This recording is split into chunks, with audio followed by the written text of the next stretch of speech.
Bana b'Imana bakristo bavandimwe muri Kristo Yesu, mbanje kubasuhuza mu izina rya Yesu Kristo aho muri hose. Imana y'amahoro ibishimire, Imana y'amahoro ibahe umugisha mu izina rya Yesu Kristo. Kandi tunezerewe kubana namwe, tunasaba abatari bakora subscribe kuri Grace to You Ministry ko babasha kubikora, kandi n'ababikoze turakomeza kubifuriza imigisha y'Imana mu izina rya Yesu Kristo. Uyu mwanya mwiza rero tugiye kwiga ijambo ry'Imana, ndetse tubona mu gitabo cya Zaburi ya mbere umurongo wa mbere kugeza ku murongo wa gatatu. Zaburi ya mbere umurongo wa mbere kugeza ku murongo wa gatatu. Reka dusome ijambo ry'Imana mu izina rya Yesu Kristo. Hahirwa umuntu udakurikiza imigambi y'ababi, ndahagarare mu nzira y'abanyabyaha, ndiyicarane n'abakobanyi. Ahubwo amategeko y'Uwiteka niyo yishimira, kandi amategeko ye niyo yibwira ku manywa na nijoro. Uwo azahwana n'igiti cyatewe hafi y'umugezi, cyera imbuto zacyo igihe cyacyo, ibibabi byacyo ntibyuma. Icyo azakora cyose kizamubera cyiza. Aho muri hose mwakire neza ijambo ry'Imana mu izina rya Yesu Kristo. Insanganyamatsiko yacu muri iki kigishwa cyacu cy'uyu munsi iravuga ngo ikivunge ntikigira ukuri.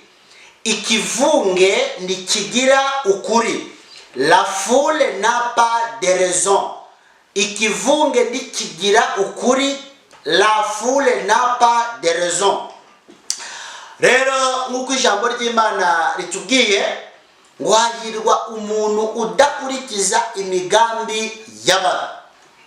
Bishatse kuvuga ngo uko byagenda kose mu buzima habamo abantu beza, hakabamo n'abantu babi. Habamo abantu bakora ibyo Imana ishaka, ariko habamo n'abantu badakora ibyo Imana ishaka. Habamo abantu bigenga bibyigomeke, ariko hakaba n'abandi bagengwa n'umwuka wera w'Imana, bagengwa n'ijambo ry'Imana, bagengwa n'Imana, bafite guca bugufi mu byo bakora byose. Hari abandi bantu biberaho mu buzima ariko ari abanyangeso mbi mu mibereho yabo ya buri munsi, ari abanyamico mibi mu mibereho yabo ya buri munsi, ari abantu bikora ibyo bishakiye, mbese batagira umurongo mwiza ngenderwa. Ariko hakaba n'abandi mu by'ukuri b'abanyamico myiza, b'abanyangeso nziza, babandi bavuga ati twebwe twamenye Imana, uko byagenda kose dukwiriye kugendera muri uwo murongo Imana ishaka ko tugenderamo. Dukwiye kugira imbuto nziza, dukwiye kurangwa n'imico myiza, dukwiye kurangwa n'ingeso nziza. Abo ngabo urumva ko baba bari muri gahunda yo gukora ibyo Imana ishaka. Twibuke yuko isomo ryacu rivuga ngo ikivunge ntikigira ukuri. La foule n'a pas de raison. Buriya iyo uhisemo kugendana n'abantu bazima, nawe uba muzima. Iyo uhisemo kugendana n'abantu twakwita ko ari abajyanama beza, ukura mu bwenge, ukura mu bitekerezo, mu byo ukora. Ugerageza kugira umurongo mwiza ngenderwaho, kandi ushobora gutuma ugera ku musaruro mwiza kandi ukomeye. Rero umuntu ugendera mu nzira Imana ishaka ntabashe kugendera mu kigare cy'abakora ibibi, ntabashe kugendera mu kigare cy'abanyabyaha, ntabashe kugendera mu kigare cy'inshuti mbi, ntabashe kugendera mu kigare cy'abantu bakora ibyo bishakiye, ntabashe kugendera mu kigare cy'abantu bigometse, ntabashe kugendera mu kigare cy'abagambanyi, ntagendere mu kigare cy'abajura, ntagendere mu kigare cy'abasambanyi, ntagendere mu kigare cy'abarozi, ntagendere mu kigare cy'abapfumu, ntagendere mu kigare cy'abanyeshari, ntagendere mu kigare cy'abanyamagambo bamunyangire, ntagendere mu kigare cy'abantu bagendana kamere ya yindi idagenzurwa n'ijambo ry'Imana, ya yindi idagenzurwa n'umwuka wera w'Imana. Mu by'ukuri abantu badahitamo kugendera muri ibyo byose twari tumaze kuvuga, abo nibo banyamugisha imbere y'Imana, abo nibo banyamahirwe imbere y'Imana, abo nibo bagira icyo bakora mu by'ukuri Imana ikakivivura ikagihagararaho, Imana ikagihesha umugisha. Ibyo berekejeho amaboko barahirwa, aho bakandagije ibirenge byabo babona ineza y'Imana, babona urukundo rw'Imana rubagose. Ntugahindurwe n'abandi bantu, ahubwo abo bandi baba bashaka kuguhindura kugendera mu ngeso mbi, wowe uzaharanire ko wabahindura, ahubwo bakagendera mu ngeso nziza, bakagendera mu nzira nziza. Uzabahindura kubera iki? Uzabahindura ukoresheje ijambo ry'Imana, uzabahindura ukoresheje gusenga Imana, uzabahindura ubasanze ubagiriye inama nziza ndetse ubaganiriza, ariko ibintu bishobora gutuma ejo cyangwa ejo bundi se babasha guhinduka. Ariko hagati yaho ibyo byose uzabikora, ariko si na wowe uzabahindura. Umwuka w'Imana niwe ufite ubushobozi bwo kuba yahindura umuntu. Ariko niba tuvuze ngo la foule n'a pas de raison, ikigare ntikigira ukuri, wagakwiriye kubitekerezaho. Wowe uri kunyumva, wowe unkurikiranye muri uyu mwanya, wagakwiriye kubyumva neza kandi ukanabisobanukirwa. Niba uhisemo kugendana n'umurozi, ejo bazatangira kukwita umurozi. Niba uhisemo kugendana n'indaya, ejo bazatangira kuvuga ko nawe uri iki? Uri indaya, kuko nizo ugendana nazo, nizo ubana nazo. Kwihakanira no kutabikora kuko arizo ugendana nazo umunsi ku wundi, umwaka ugashira ugendana n'indaya gusa, kubihakana bizagorana. Niba uhisemo kugendana n'abapfumu cyangwa se kubana n'abapfumu, ejo bazatangira kuvuga ko nawe mu by'ukuri ukorana nabo, kubihakana bizagorana kuko ni ikigare, ni ikivunge urimo kugendera muri cyo. Niba uhisemo kugendana n'abakobanyi, ejo nawe uzaba umukobanyi.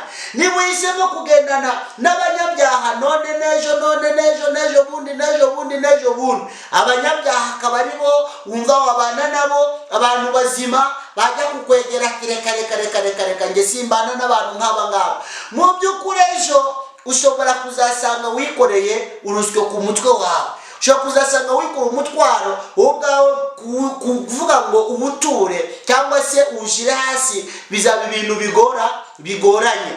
Niba uhisemo kugendana n'abasinzi mu buzima bwawe, akaba aricyo kigare wihitiyemo, nibyo uzahomba byinshi, ariko kuko ari bugize inshuti zawe za none n'izejo bundi no gukomeza, ejo nawe uzasanga mu by'ukuri niba utarunywaga ntibigutangaze kubona nawe ejo wabaye soma gake, kandi wenda wari umukristo, kandi wenda wasengaga. Ntabwo ari ukuvuga ko utagendana n'abo bantu, wagendana nabo kuko wakorana nabo business, wakorana nabo indi mirimo itandukanye, no muri bo hashobora kubamo mu by'ukuri inshuti zawe kandi nziza. Ariko wowe nk'umukristo nibagera kuri wa mwanya wo gufata ibyo bo bakunda, ibyo bo bahisemo, ugomba kubyirinda, ntugomba gusanisha nabo, kuko hari inzira barimo wowe wamaze gusezerera utakirimo. Ko ndibuvuga ngo ngewe namaze kwihana, kandi mu byo nihanye harimo ubusambanyi, ubwo singomba kubugarukamo. Nubwo mfite inshuti zanjye zikora uburaya, ariko nge singomba kwinjira muri ibyo bintu kuko narabyihanye. Niba wowe warabanaga mbere y'uko ukizwa, niba warabanaga wenda n'abajura, mu by'ukuri uyu munsi ukaba uri umukristo, ntabwo ugomba gusubira mu bujura, ahubwo ufite inshingano zo kubwira ya nshuti yawe yitwa ko ari umujura uyu munsi. Ufite inshingano zo kuyisanga, ukayibwira ijambo ry'Imana, ukayibyaza ubutumwa bwiza, mu by'ukuri yakwemera ikemera, ariko ejo yo ndiza kuyoboze bwa bujura bwayo ntizakuyoborere muri wa murongo wayo. Ni ukuvuga ngo ibintu uba waravuyemo cyagiye wari utari wakwihana, ibintu uba warakubayemo utari wakwihana, ariko ukagira amahirwe yo kubivamo kubera ko Yesu agusanze, kubera ko ubutumwa bwiza ubwigishijwe ubwakiriye mu mutima wawe, kubera ko agakiza kagusanze nawe ukabyemera. Ntabwo ari byiza ko uyu munsi cyangwa ejo wongera kubigarukamo. Ntabwo ari byiza ko uyu munsi cyangwa ejo wongera kubisubiramo. Hahirwa umuntu udakurikiza imigambi y'abantu.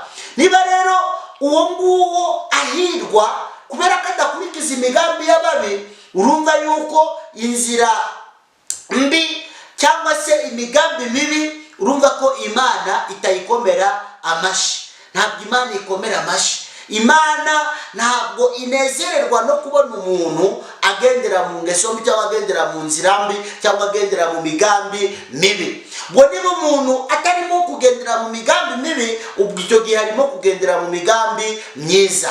Gambirira gusenga, gambirira kubaha Imana, gambirira kunezererwa Imana mu buzima bwe bwa buri munsi, gambirira vuga ati Imana ibane nawe, gambirira kubana n'Imana mu byo ukora byose, gambirira kugendana n'Imana mu kubaho kwawe, kandi ugambirire guca bugufi mu buzima bwawe, ugambirire kwitandukanya n'ikibi ndetse n'igisa nabyo byose, kandi nanone ugambirire kwitandukanya na ba bantu bose bigaragara ko bafite umugambi wo kuba bagushora mu bintu utifuzaga ko wagaragara muri byo. Ugomba kugambirira kwitandukanya n'abo bantu, kandi kuko ugambiriye icyiza, Imana izagukomereza amaboko, Imana izagufasha, Imana izahembura ubugingo bwawe, Imana izaguha umugisha. Kuko hano umurongo wa 3 watubwiye ngo uwazahwana n'igiti cyatewe hafi y'umugezi, kera imbuto zacyo igihe cyacyo, ibibabi byacyo n'ibyuma, icyo azakora cyose kizamubera cyiza. Ni byiza kumva ko abantu bagendera mu mugambi mwiza, Imana irabakomeza, Imana igenzura ubuzima bwabo, Imana irabahembura, Imana igendana nabo, Imana ikomeza kubaherekeza mu byo bakora byose, Imana irabarwanirira, entourage yabo mu by'ukuri iba nziza, environnement yabo iba nziza, kubera ko Imana ibiri kumwe nabo. Kandi burya iyo ukora ibyiza wumva ku mutima wawe nawe wishimye, wumva unezerewe. Ariko iyo ukora ibibi uzi neza ko narimo kubikora, hari aho bigera n'ubundi ukavuga ati pe wapi nanjye ibingibi ndimo nta mumaro rwose, nubwo mbikora, nubwo byananiye kuvamo, ariko ibi bintu rwose ndabona nta mumaro ubirimo. Rero ni byiza kumenya ngo inshuti zanjye zimeze ute, ni bande ngendana nabo. Kuko buriya iyo umaze kumenya abantu ugendana nabo, unamenya n'uburyo ugomba kwirinda wenda ibibi bakora, ahubwo wenda icyiza mushobora kugihuriraho. Ariko ibibi bashobora gukora wowe ukirinda kubikora, cyane ko wowe uba wumva ufite indangagaciro nk'umwana w'Imana, uba wumva ufite ubumuntu muri wowe, uba wumva Imana ushaka kuyubaha umunsi ku wundi, kandi waranira no gukora ibyo Imana ishaka kurusha uko wowe wakora ibyo wishakiye. Ni byiza kuko ugendana n'abantu babi ejo mukazasarura ibintu bibi, ariko ugendanye n'abantu beza ejo musarura ibintu byiza. Rero bakristo bavandimwe muri Kristo Yesu, ntitukivange mu byo tutagakure kwivanga muri byo, ahubwo tujye twivanga mu bintu tuba tugomba kwivanga muri byo, ariko tunatekereza no kuvuga ati nyuma yo gukora ibi se umugisha turawufite cyangwa se ni imivumo. Kandi mu by'ukuri uzaharanire gukora ikintu cyatuma iherezo ryawe riba ryiza, kandi n'ingaruka z'ibyo bintu zigashobora kuba zaza ari nziza, kandi mu by'ukuri ukumva uri mu munezero, uri ndetse no mu byishimo. Ntukakora ikintu birarangira umutima wawe mu by'ukuri ukugaye. ntugakore ikintu kiratuma ugenda utekereza wumva mu bwongo bwawe hari ibintu mu by'ukuri bitagenze neza, hari ibintu byapfapfanye cyangwa se byabashije kugenda nabi. Ijambo ry'Imana mu gitabo cy'Imigani ibice 14 umurongo wa 26, igitabo cy'Imigani ibice 14 umurongo wa 26, ijambo ry'Imana ravuga ngo uwubaha Uwiteka afite ibyiringiro bikomeye, kandi abana be bazabona ubuhungiro. Abubaha Uwiteka, uwubaha Uwiteka, uwo niwe ugira ibyiringiro bikomeye, kandi n'abana be babona ubuhungiro. Ubwo ubuhungiro babona kurinde, ntabwo babubona ku bana b'abantu, ahubwo babubona ku Mana. Cyase kuvuga ngo umuntu ugendera mu nzira Imana ishaka, uwo abayubaha Imana, uwo abayubaha Uwiteka, uwo abacira bugufi Uwiteka. Uwo rero ni nawe ukomeza kugira ibyiringiro mu buzima bwe bwa buri munsi. Kandi iyo ufite ibyiringiro bivuye ku Mana, ukomezwa n'Imana. Aho wahuye n'ibibazo, Imana irakurengera. Aho wahuye n'ibisitaza, Imana irakurengera. Aho wahuye n'ibigeragezo, Imana irakurengera. Aho wahuye n'ibigusha, Imana irakurengera. Umuntu wubaha Uwiteka akora ibyo gukiranuka, agendana n'ijambo ry'Imana, umwuka wera aba muri we kubwo kumuyobora, kubwo kumugenga mu byo akora byose. Aravuga ati Mana, nshaka ko mu byo nkora naguhesha icyubahiro. Ntabwo abaho ashaka kwinezeza, abaho ashaka kunezeza Imana. Ntabwo abaho ashaka kwishimisha, abaho yumva ko mu byo yakora byose, mbere ya byose icyubahiro ni icy'Imana. Abaho ari kuvuga ati mbere ya byose Imana niwe shefu mukuru, Imana niwe shefu supreme kuri nge. Ngomba rwose kubanza kureba niba ibyo ndimo harimo icyubahiro cy'Imana. Ikintu cyose ari kubona agiye kwinjiramo akabona mu by'ukuri nta bwiza bw'Imana bukirimo, nta buntu bw'Imana buhari rwose, nta mwuka wera uhari, arakizibukira, yitandukanya nacyo. Kandi ibyo ni nabyo Imana ibishaka ko dukora, ni nabyo bituma twumva dukomereye mu murimo wayo, tugakomerera mu muhamagaro Imana mu byo duhamagaremo, tukumva tubikomereyemo. Rero mu by'ukuri ikigare ntikigira ukuri, la foule n'a pas de raison. Nubona mugenzi wawe ari kukuyobya rwose, uzamubwire no, sinshaka ko unyobya. Bagaze kukuri namenye, bagaze ku bumuntu bwanjye, mbagaze ku cy'umutima nama wanjye andegeka gukora. Sinshaka gukora ibintu ejo bizandemera ishano, sinshaka gukora ibintu ejo bizanzanira imivumo. Ndashaka gukora ibintu haba mu murimo w'Imana bizatuma mbona umugisha, haba muri sosiyete, mu muryango mugari bizatuma mbaho neza mbona umugisha, haba mu muryango wanjye mbikore ariko nzi yuko bizatuma numva ndi umunyamugisha kurusha uko nabaho numva n'umunyamibabaro n'umunyamivumo. Ibyo bintu arabihunga ariko ashaka kugira ngo anezeze Imana. Kandi buri ukugenda ukora ibintu byiza, witandukanya no kugendera mu kigare cyangwa se mu bigare by'abantu b'inkozi z'ibibi, ukugenda witandukanya n'ibyo byose, burya niko Imana irushaho kukwemera, niko Imana irushaho kureba abagukomokaho neza, niko Imana ikomeza kugenda ibategurira ibyiza, niko Imana ikomeza kugenda ibagurira imbago, ibagurira amarembo, kandi ikarushaho no kubakingurira ijuru kugira ngo mukomeze kubona urukundo rw'Imana ndetse mukomeze kubona ibyiza by'Imana. Nta mpamvu yo kugendana n'inkozi z'ibibi, gendana n'abazima kugira ngo nawe ejo ube muzima. Gendana n'abari muri gahunda yo kubaha Imana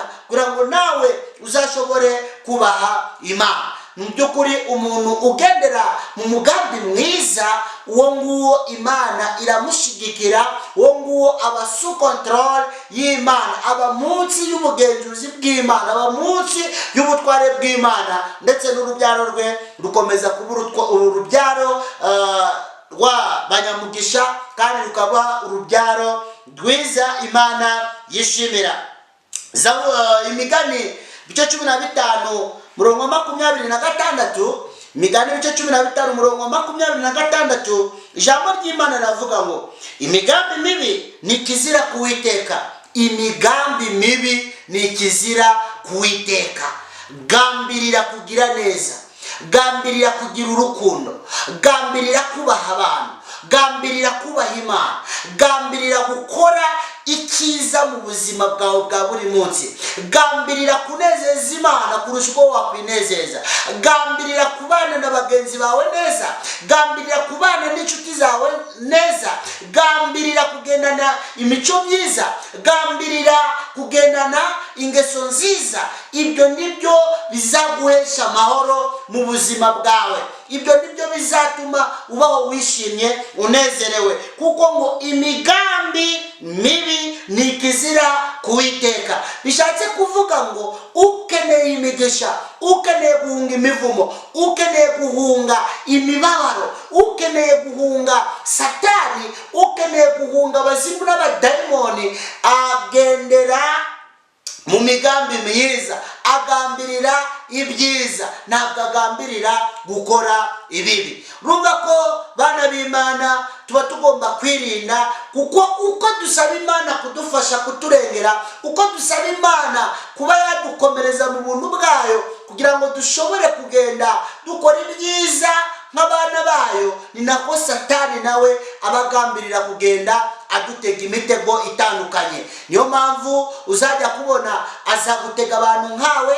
ashobora kugutega umugabo wawe, ashobora kugutega Satani, ashobora kugutega umugore wawe, Satani ashobora kugutega urubyaro rwawe, Satani ashobora kugutega ababyeyi bawe, Satani ashobora kugutega inshuti zawe, Satani ashobora kugutega n'abandi bantu, kuko burya Satani akoresha abantu, n'Imana nayo igakoresha abantu. Niba Satani akoresha abantu, n'Imana igakoresha abantu, ugomba kumenya yuko abakozi ba Satani bari mu murimo, ariko n'abakozi b'Imana, abana b'Imana nabo bari mu murimo. Rero niba Satani ubonye ko akoresheje abantu kugira ngo akugushe mu cyaha, akugushe mu mugambi mubi, akugushe mu mutego, vuga ati Imana ndagusabye mu izina rya Yesu, ndengera, singwe muri iki kibazo, singwe muri uyu mugambi mubi w'abanzi bana, singwe muri uyu mugambi mubi w'ikigare. Mu izina rya Yesu ndengera, ungwanirire, ndinda, sinshaka gutsindwa